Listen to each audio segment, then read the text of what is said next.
Yes. Don't say anything. I hear you in the background. Everything you're doing and saying. Don't say nothing. All right.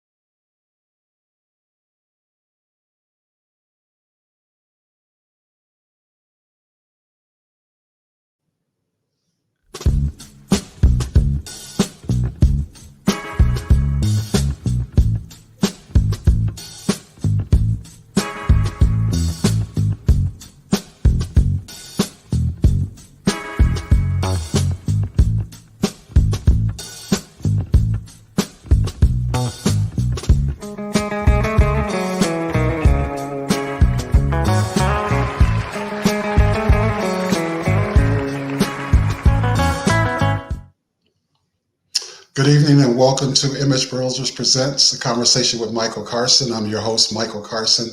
Thank you so much for tuning in to the first of our three special season of giving shows. We have three Power Pack shows tonight, next week, and the 16th. We'll conclude on the 16th with just three phenomenal guests, three phenomenal organizations, and three phenomenal ways that you, opportunities for you to give, to donate, to volunteer, to share.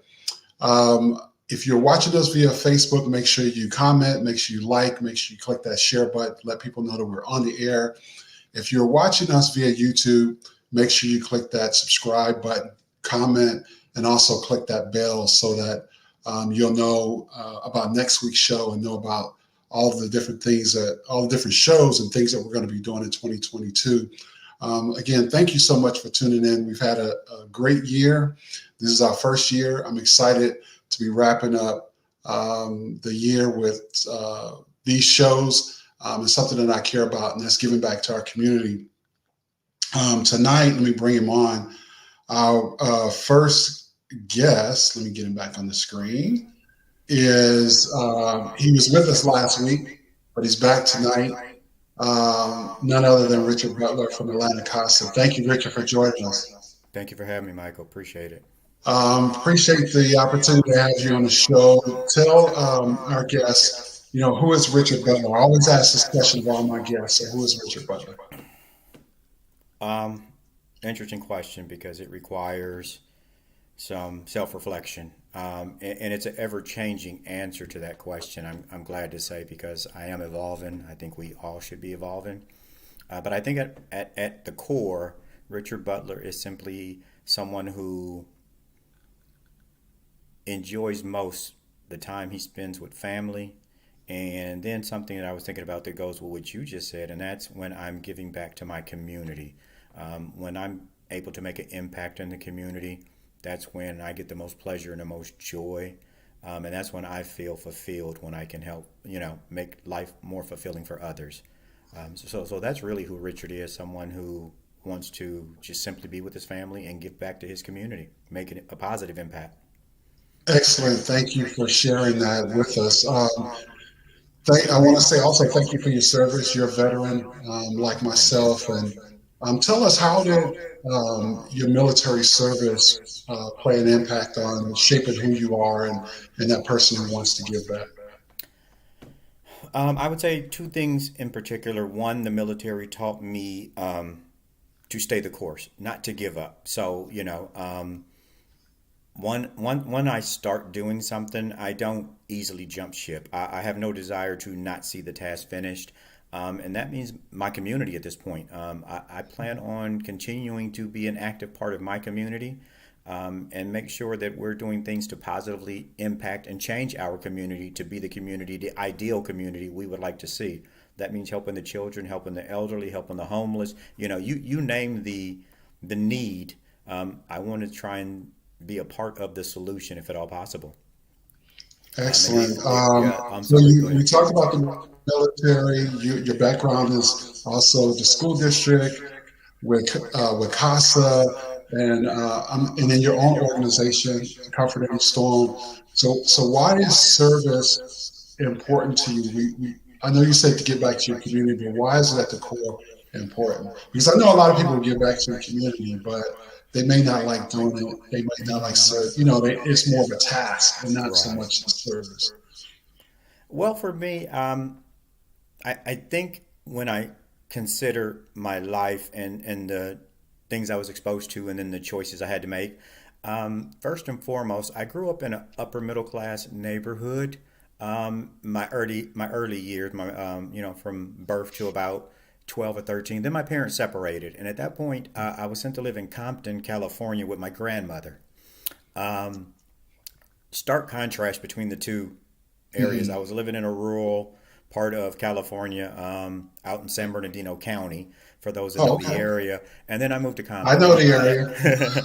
Especially back in the 70s, early 70s, mid There 70s. was nothing Big out difference, there. big difference, right? There was still dairy farms and Yeah. cows, and, for the most part. So that transition, without really knowing it, it shaped me because I got to see both sides of what living with and without looked like, Hmm. and then trying to explain to my friends, why my vernacular was the way it was, why my diction was different than theirs, why I dressed a little bit different, until over time I started to fit in more in that environment. But I think it really shaped me to see that other side and what not having looks like. And instead of me being begrudging of the situation, I just began to have compassion on, those that had less. And oftentimes it's not your own making the situation you're in. Right. So that, and then going into the military, that reinforced my sense of community and sense of service. And joining the Los Angeles Unified School District and seeing the kids from every walk of life, every demographic, every socio-economic background, um, really just, again, it just further made me want to try and help with some of those inequalities and inequities I saw in our system and in our lives. Yeah, so in 1984 is when I was stationed at George Air Force Base right in Victorville. So Yeah, I'm sure you're familiar with Victorville. absolutely, So absolutely. we would have to drive down to San Bernardino just to get to a mall. And the mall in San Bernardino was still Yeah, yeah, it it, was still lacking at that time. it wasn't, it wasn't what we would even consider a mall today. It would be like more of a strip mall or pavilion then. But I'm sure, and then I also lived in Compton, kind of, my parents lived in Compton off and on, and I was in and out of that situation. So I understand the cultures, the different cultures. Right, So right. how was that? I mean, how did you adjust to that? Because that is a huge culture shift. It was interesting because I made a lot of friends. I mean, it was my older brother and I. He's a year older than I am, but we didn't have a problem making friends. But we always stood out just because of the things we were exposed to at a younger age. I mean, at Mhm. that time, we enjoyed rock and roll and country music, and our friends in Compton did not listen to rock and roll or country music. Okay. Um, No, Also, I no. mean, we were good at sports, so we joined the local sports teams and we did that. But again, whenever we would open our mouths, the conversation, our choice of words and how we used those words and how we expressed ourselves was different than a lot of our friends. So what I found was a lot of people in the community, unfortunately, thought we would have a easier or better path out of that environment than some of our peers. We Mhm. didn't necessarily see and understand why, but they always thought that, well, you two are destined for college. You two will go on and do things, and we want you to give back to the community. Because even the gang members often, that were in our immediate neighborhood was like, no, you stay home. We're going to go get into some trouble, and we Mhm. need you to stay at home because we want better for you. You have an opportunity. So it was different, but it really shaped who I am, as I said. Yeah, and your situation sounds a little bit similar when I hear the story about the gang members because when we moved to South Central, it was like I was quickly introduced and quickly, um, guys quickly came upon me and was like, this is a blood territory. Who you repping? What you doing? And I'm like, I don't even know the difference. Yeah. I'm not repping anybody. I'm just trying to go to school. And then it was easy to say that and move on. And when I tell people that,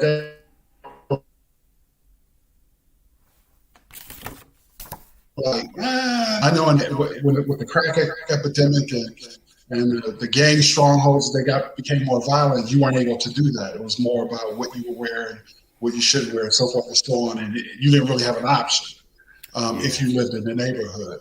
So when I hear that, it's like I can relate to that because that was a similar situation I had. They really were, and interestingly, I ended up hanging around some of those guys anyway because that's who was in the neighborhood. But it was never about get in the car, go with me, let's go do whatever, whatever they were doing. So fast forward all of these years, Atlanta CASA. Why did you choose to work for Atlanta CASA? Well, even before working for Atlanta CASA, I became a volunteer. And I was assigned a case and, a few more cases. And seeing the impact we were making on the children, and again, seeing these children are in care because of neglect or abuse at the hands or because of someone other than themselves. It's not a choice that they decided they want to go check in, into foster care and leave their home. It's what's happening in the home that caused them to be in that situation. And while I enjoyed my time as a volunteer, when the opportunity to become staff came available, I jumped at it because it gave me an opportunity to be involved in not just a child's life, but the decision-making process, finding out how we can better serve the children and make a greater impact in the community. So Atlanta CASA, for my heart's passion and what its mission is, it was a perfect fit. I just got excited at the opportunity to do this on a daily basis and to talk to other people and tell them what I do and why I do what I do. So thank you.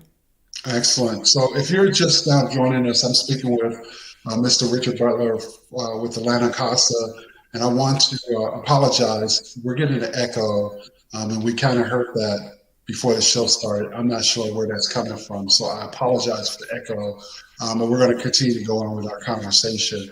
So what is Atlanta CASA? Because oftentimes you hear CASA, you hear DCFS. Sometimes people don't know the difference. So what is Atlanta CASA and how is it different from DCFS? I appreciate it. Atlanta CASA stands for Atlanta Court Appointed Special Advocates. And what we do is we are an external organization. We are a partner in the process for children in foster care. So there you have the court, and then you have Department of Family and Children's Services, who are technically the custodians for the children while they're in care, in lieu of the parents in most cases. But we are an organization. We are a 501c3 and we're a national organization, CASA, Court Appointed Special Advocates. We are based out of Atlanta. We've been here over 25 years now. We celebrated our 25th anniversary recently. So that's a great accomplishment and a milestone for us. But what we do is, as an organization, we have volunteers that are community-based that have been trained to be court-appointed special advocates for children. And the advocate works on what's in the best interest of the child. So each court-appointed special advocate is assigned either a child or possibly a sibling group, 2 or 3 children in the same family. And they advocate throughout the process for the child's best interest. That means in the court hearings, on the school campus, with their referrals to therapy, whatever the case may be, we seek out what's in the child's best interest, and we try to make sure those interests are being served. So we provide a voice for the child in reference to their best interest. Department of Family and Children's Services is looking out for, what's in the best interest of the child as far as reunification and what the process looks like with their family or foster placement.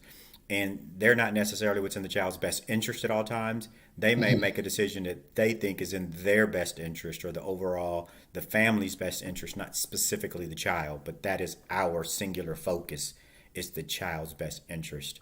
You mentioned briefly about reunification. What programs or systems are in place to make sure that there is a family reunification, either or whether maybe I'm not framing the question about, but how do you make sure that the child isn't just taken away from the parent and that's it?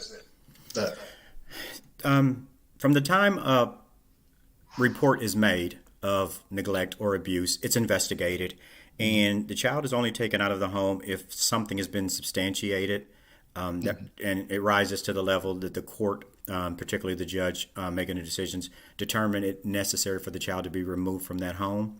And what happens at that time is there's a hearing that takes place, and the hearing basically outlines everything that all the accusations, and then what needs to be corrected in order for the child to be placed back in that home.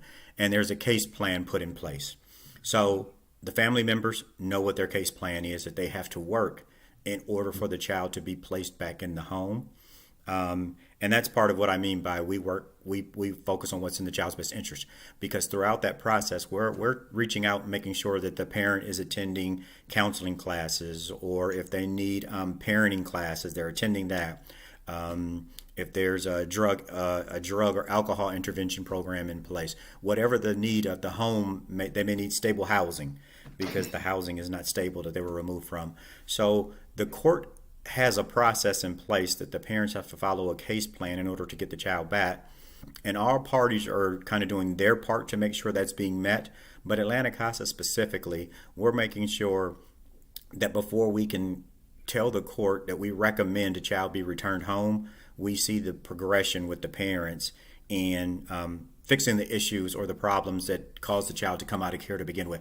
And in some cases, it's a difficult thing. It may be child abuse, child sex abuse. Yeah. And if it's the non-defending parent that's trying to get custody of the child again, there may be a place for unification with the non-offending parent, or the offending parent may do jail time. They may be stripped of their parental rights and no longer have access to that child. So it's a fine line you're walking, but every step we're making sure that we make recommendations based on what's in the child's best interest. Yeah. So, Yeah. but there is a case Go plan ahead. in place. Yes, sir. What are the demographics of your caseload at Atlanta CASA is, with respect to race, gender, so forth and so on? Is it predominantly African American, children of color, or is it a mix? I'm glad you asked a question and phrased it the way you did, because the reality is, yes, it's a makeup of our community. However, the problem is it's a disparate outcome. The numbers are skewed toward more African American children in care, more children of color in care, not just in Atlanta, but nationally, because of all the poverty and other systems that are not in place to support low income families or families of color. And oftentimes there are biases, whether they're conscious or unconscious biases, that allow for children of color to come in care for what appears to be lesser violations than for families of a child that's Caucasian. And these are just facts that are borne out, that we're trying to work within the systems to fix some of these issues. But yeah, it's skewed heavily toward African American children in Atlanta. So is it, when you say a lesser violation, are you referring to maybe the parents are in poverty, they can't feed the child, Yes. or they may be homeless and they don't have a proper a home for them? I guess what I'm saying is, example, if we have a African American child and a child that's Caucasian, and a representative goes into each home and views the home based on the report, and the report is home is filthy, there's neglect. Studies have shown that the African American child will be removed for the home for the same or a lesser level of neglect than the Caucasian child, who will remain at home, and services will be provided like food and other subsidies to help that family out. They will remove the African American child, place them in care until the parents fix those issues. Then there will be reunification. So again, the process is, there are some inequities that are being worked out. Yeah, and the weird thing about that is they're going to take them from their home, put them in care, and then pay someone else to feed them when they could have paid parent or give the parents some resources to feed them. So true. So Yeah. that's always been a weird thing. I mean, when I think about it, it's like you're going to take someone's child, give them to someone else, and then give them money instead of just giving the parent the money. Right. And then oftentimes, majority of the people involved within the child's case feel that the new placement may be a better fit for the child because they have a bedroom of their own, They get a car ride to school every day versus taking the bus. Things like that. And the assumption is made that that means that child has a better life. When the reality is, a child, there's a reason reunification is the primary goal. And that is because that bonding with that family cannot be simply replaced by, items. Right. Things, just tangible things. Love can't be replaced that way. So you're in charge of recruiting, or are you one of the individuals over recruiting? So my title is Community Development Coordinator and Recruiter. Okay. So I am the chief recruiter for the program. But I'll Okay. tell you, even though that is my role on paper, everyone in our organization, every opportunity we get, we tell friends, family, strangers, businesses about Atlanta CASA and being able to be a voice for a child who doesn't often have that opportunity to go into court and be heard. So if I wanted to become a CASA an advocate or volunteer, how would one become a volunteer? The first thing you would do is you would attend an information session, right? And we Mhm. have, during COVID currently, we have one information session scheduled per month, and they're virtual. So we make it extremely easy for you to attend. You would either go to the atlantacasa.org website, or you would go to Eventbrite and type in Atlanta CASA, and you'll see the list of information sessions we have scheduled. Once you select and register for that information session, it's about a 1 hour process, the information session. Our engagement coordinator, Charles Wilbanks, he and I conduct the information sessions, and we go over the do's and don'ts of becoming a CASA, what the role entails, what the expectations are, what the commitment is. And it takes about an hour for that conversation. Once that's done, we forward an application to everyone who attended the information session. And when you complete the application and select 4 references and send that back to us, it triggers the next step in the process, which is a 1 hour interview where we really do a deep dive into what Atlanta CASA is, who you are, what your likes and dislikes are, and kind of go over some of the things that you would be exposed to with Atlanta CASA to make sure that you and we agree that it's a good fit. And at that point, if you want to continue with the process, then we get you set up with uh, a training class. So we do training before And we how get long is you. the training? It's 5 weeks, and it's a dual track process. You will be doing self-paced activities and training throughout the week. So let's just say, for example, the class is every Thursday from 6 to 9 p.m. Mhm. Well, from Friday through Wednesday, you will be doing self-paced curriculum on our platform, and then on Thursday we would come together as a cohort, say about 20 of us, and 20 potential volunteers and a staff member, and we would just reinforce what you worked on all week, and then we'd add additional building blocks on top of that to really get you ready for the ins and out of becoming a CASA, knowing what the state and federal rules and regulations are when you're Mhm. interacting with the children, and you just make sure you're comfortable with what an Atlanta CASA does, how they do it, and advocating for children. Excellent. And So one more question about yes, sir. CASA before we get into this excellent giving opportunity that Atlanta CASA is providing for the children under their care. What are some of the uh, big wins and big challenges? I was told you would know that question. Yeah. For CASA, what are some of the big wins and challenges? Wow. Big win. I think a really big win for us right now is, in spite of COVID and the different Mhm. variants that have been coming out and the prolonged, absence of just coming together and connecting that we've had, our numbers have stayed pretty strong. Now, when I say that, I don't want to have um, people not understanding what I'm saying. Let's take 2019, for example, right? There were over 1,000 children in care in Fulton County foster care. And of Wow. those, a little over 1,000, we served over 400 of those children with Atlanta CASA. So we had CASA volunteers for over 400 of those children. You fast forward to 2021, I don't know exactly how many children are in care anymore because the numbers are a little harder to grab a hold of, but we're servicing about 250 kids. So our number that we're serving has Mhm. decreased, but it's not because we don't have volunteers registering and signing up and going through the process. It's because, as everyone knows, no one's laying eyes on the kids. Huge Yeah. challenge. So you Yeah. asked me about what the positive was. Well, that's one of our success stories. But one of the challenges is with schools not being in place, children not going to daycare the way they used to, Yeah. You don't have the eyes on the children of the from the mandated reporters that's giving us, the reports that are allowing the investigators to do what they do to determine if this child is subjected to a level of neglect or abuse that requires them to come into care.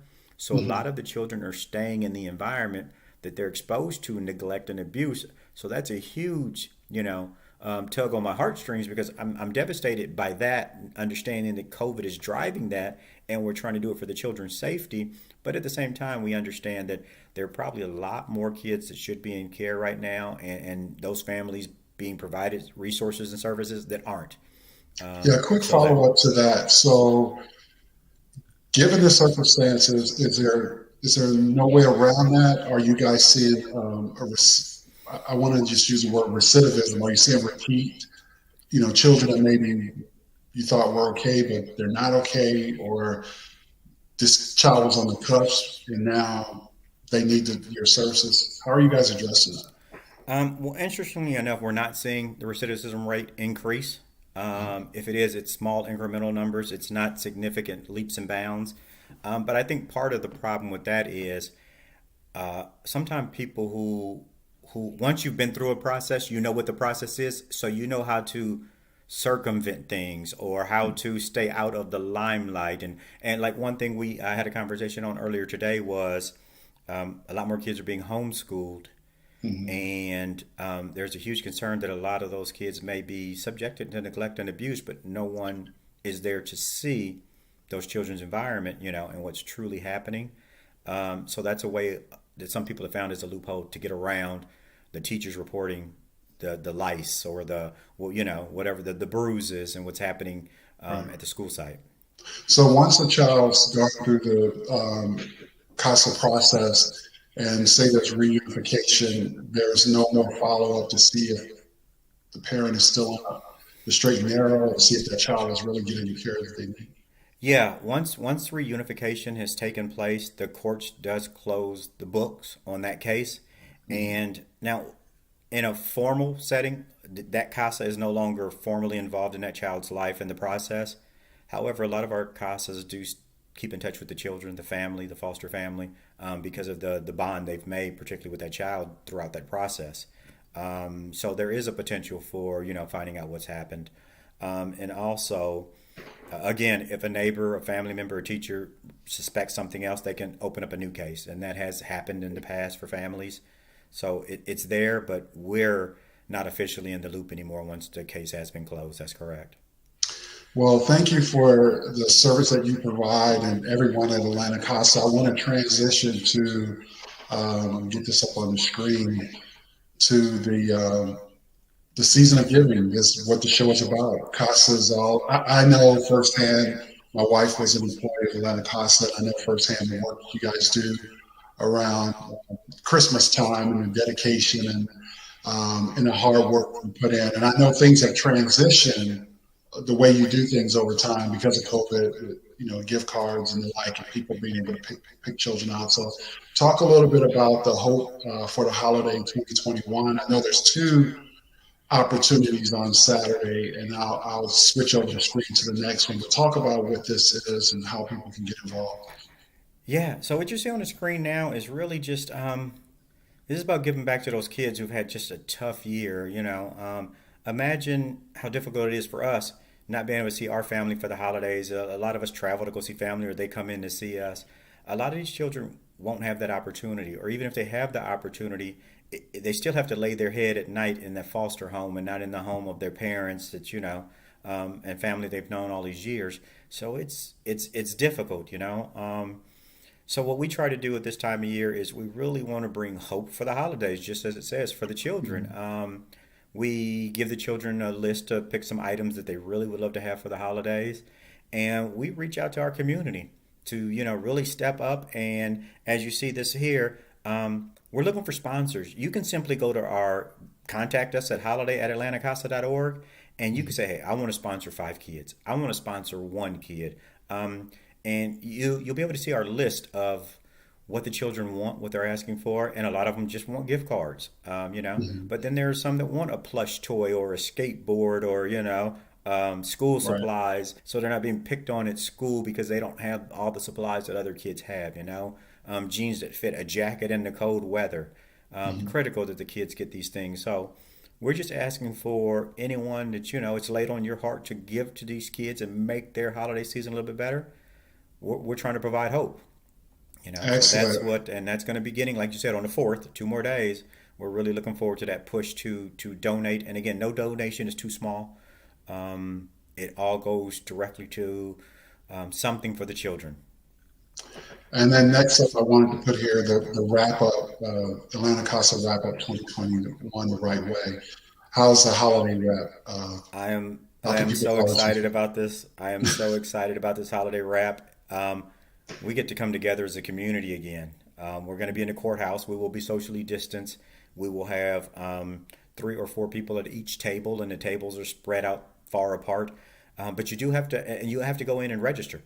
So if you go to the website and you can register for the event, you pick a time slot from like 8 to 10, 10 to 12. You pick a time slot. We're going to come in and wrap as many presents during that time slot as possible, and then we're going to have that group leave. We're going to have we're going to come in and sanitize the area before the next group comes in and do the same thing, and that's going to be that day. Up until 6 p.m. we'll be at the courthouse just wrapping up gifts for the kids. So if you think of bringing a gift by 395 Pryor Street in Atlanta, please bring a gift that day if it's on your heart to bring something. If you want to sign up and be part of the wrapping, please sign up and be part of the wrapping. We're gonna have face masks we're giving out. We're doing the sanitation. We have the the wipes and everything. We're gonna make sure we're doing it in a safe manner, and we only have so many people per time slot that can come and participate. So you have to sign up, but please come help us and just love on one another as we prepare these gifts for the children. Thank you so much for sharing that. Are you guys in a crunch to fill? I mean, can people still participate after the 4th? They might say, hey, I can't buy something now, but I can maybe get something on the 15th or Yeah, whenever. Can people still yeah. contribute? You definitely can. And what I would say is, if you want to go that route, we appreciate it. We are not turning anything away.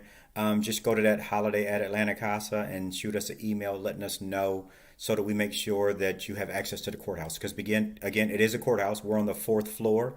We want you to be able to come by and we might be able to run downstairs and pick up the gift, or you can leave it at the security depending on how they want to have that part set up. But we will continue to take gifts. The only thing I would caution is, if we get closer to the holiday, you may want to transition your thought to gift cards, Okay. um, because that's a little bit easier to manage when we have 2 or 3 days out and we're trying to get everything out to the homes to make sure the children have it for the holiday. And a lot of people are traveling, so we don't want to wait to the last minute and try and figure out how to wrap a gift and get that over there. Gift cards may be a little bit easier at that point, and we can always mail them if need be. So please, yeah, definitely, we'll take whatever your One blessing is with. last question, and again, thank you, because the work you guys do at Atlanta Casa, again, I know firsthand because of my wife's Absolutely. prior employment there, that it's some really fulfilling work, but it can also be taxing mentally on those that volunteer on staff.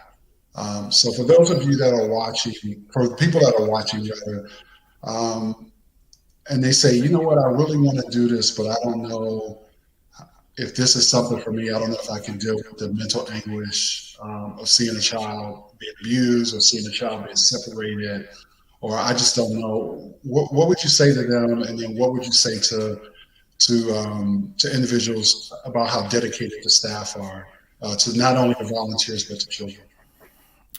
Yeah, I would say come and listen to an information session and really think about the impact you can have on a child, because what we're looking for are people who have a love for children and who want to make a positive impact in the life of a child.